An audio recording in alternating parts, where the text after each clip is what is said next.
ময়মনসিংহের ফুলবাড়িয়া উপজেলার যোগাযোগ ব্যবস্থার উন্নয়নের লক্ষ্যে একটি নতুন সড়ক নির্মাণ কাজের উদ্বোধন করা হয়েছে।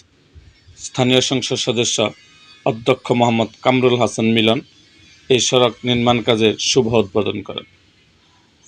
উপজেলার চানের বাজার ধামুর মহেশমারা রোডে এই সড়কটি নির্মাণ করা হচ্ছে। সড়কটি 15 থেকে 2850 মিটার চেইন রেজের অন্তর্ভুক্ত এলাকায় উন্নয়ন কাজ পরিচালিত। প্রকল্পটি বাস্তবায়নের দায়িত্ব পালন করছে স্থানীয় সরকার প্রকৌশলী অধিদপ্তর LGD ফুলবাড়িয়া ময়মনসিংহ।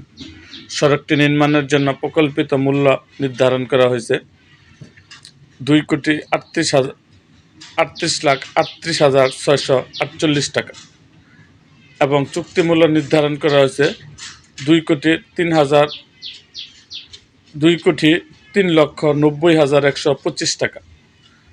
উক্ত সড়ক নির্মাণ কাজে ঠিকাদারি প্রতিষ্ঠান হিসেবে দায়িত্ব পেয়েছেন নেত্রকোনার কেন্দ্র উপজেলার গন্ডার মেসেস রুজা ট্রেডার্স। উদ্বোধনী অনুষ্ঠানে উপস্থিত থেকে সংসদ সদস্য এলাকায় অবকাঠামোগত উন্নয়নের বর্তমান সরকারের প্রতিশ্রুতি বাস্তবায়নের দৃঢ় প্রত্যয় ব্যক্ত করেন। এরকম আরও ভিডিও পেতে এবং রাজনৈতিক অঙ্গনে নানা ঘটনা ও ইতিহাস জানতে আমাদের মুক্তাগাছার ইতিহাস মিডিয়া ইউটিউব চ্যানেলটি সাবস্ক্রাইব করুন এবং পাশে থাকা বেল আইকনটি বাজিয়ে দিন।